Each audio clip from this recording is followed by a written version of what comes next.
Everybody loves to say, New Year, new me. But what do you do when the clock strikes midnight and you still feel like the same you? Same struggle, same questions, same prayers you've been praying for.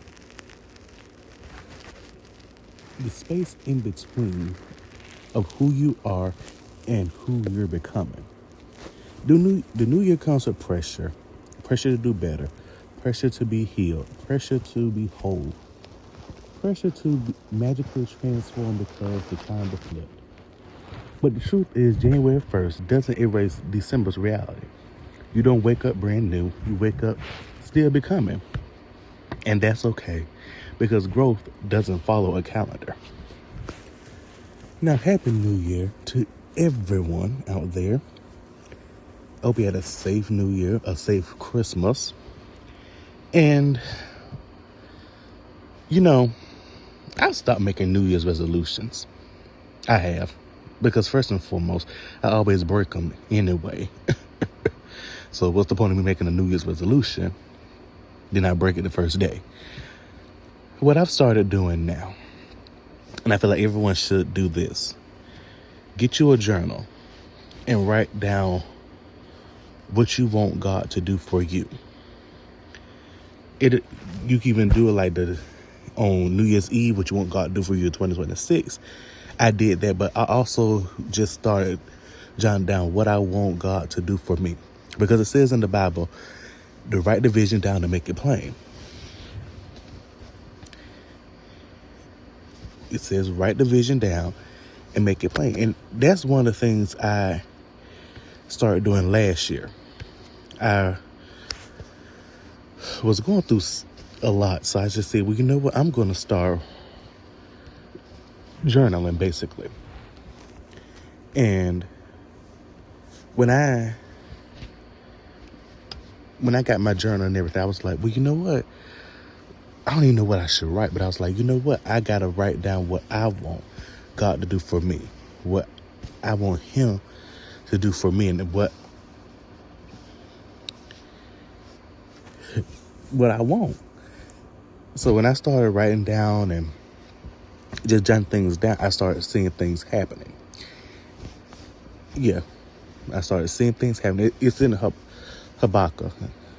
I said, I be missing these Bible names.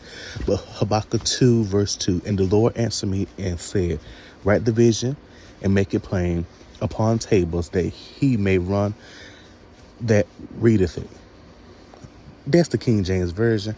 So if it sounds like I stumbled over, yeah, that's the King James Version. We all know everyone's trying to struggle with the King James Version. But anyway, that's what you have to start doing. I do that instead of making New Year's resolutions. I started writing down what I wanted God to do for me in 2026. And you can just keep on writing. You just keep on writing. I don't care if you got 100 things, 200 things, 300, 400 things. I don't care. You just keep writing what you want Him to do for you. And it's going to happen. You got to pray and you got to wait. And that's one of the things I am struggling with, is waiting. But I've been a little bit better with waiting, though. And we all know everybody's famous New Year's resolution is, I'm going to lose weight. Okay. We do that. We say that. But then it feels like, okay, well, you know what? Well, I'm going to just add I just need a little something sweet. It feels like when we say we go do something, especially a New Year's resolution, we break it. But I find out that you need to stop telling people what you're going to do. Keep that to yourself, because everybody's not in your corner. Everybody's not going to be happy for you. Everyone does not care about you. Everyone doesn't like you. Okay? I find that out the hard way, basically. That everyone doesn't care about you. Everyone doesn't like you. They'll smile in your face and talk about you behind your back. Like a two-faced snake. Yeah. Now, let's be real. Some struggles don't disappear just because you want them to. Some habits don't break overnight. Some wounds don't close on command. And some prayers don't get answered on your timeline. And the hardest part is you start wondering if you're failing, if your faith is weak, if you're doing something wrong. But struggle doesn't mean you're stagnant. It means you're human. I think I've said this multiple times on the past 10 episodes, that you're not weak, you're human. I think I said that multiple times on the past 10 episodes. This is episode 11. And that's true. You're not weak, you're just human.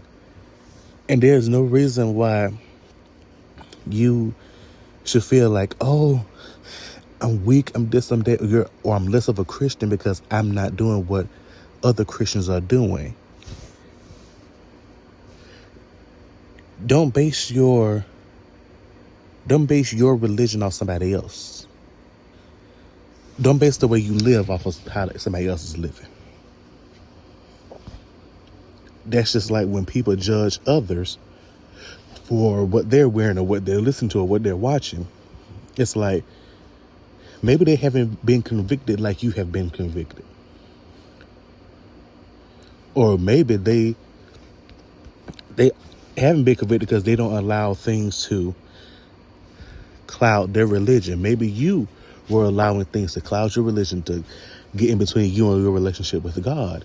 Maybe that's why you were convicted. I don't know. But you cannot sit up here and get mad at others because they are doing what they want, watching what they want, and they still have a relationship with God. They still things to happen for them. You can't get mad because somebody else doesn't have the same conviction, the same outfit, the same praise as you. Everybody's praise is different, and everybody's praise is personal.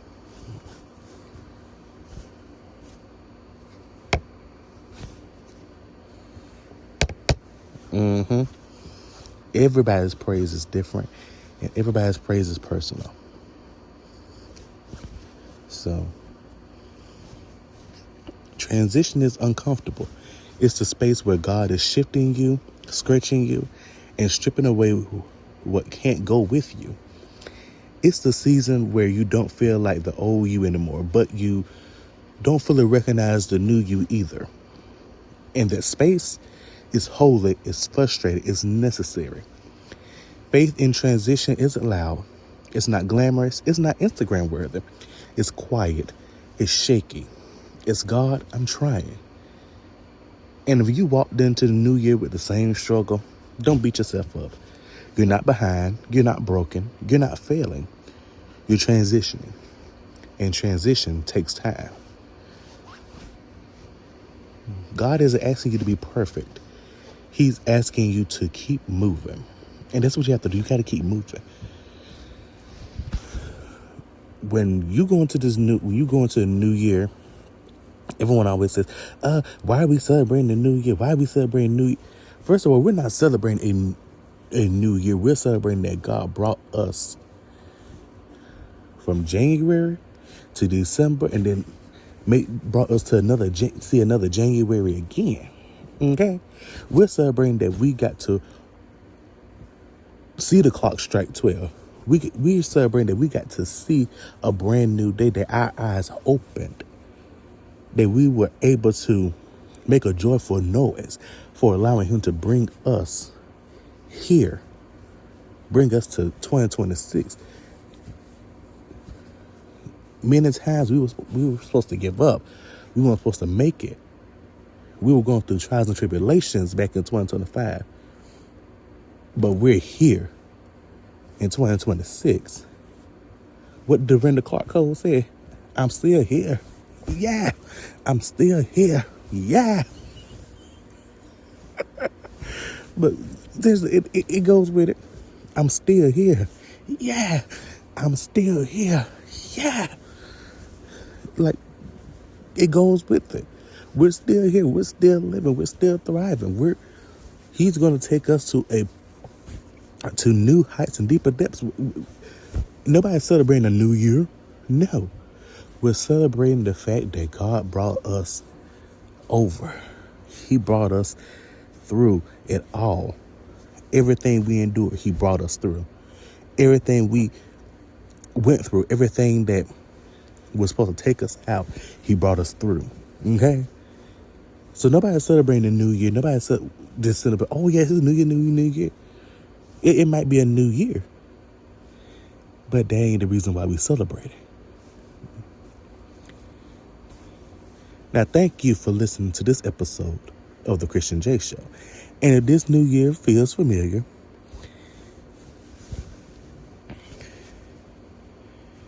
if the struggle followed you into January, just know this: God did too. You're not starting over alone. You're starting over becoming.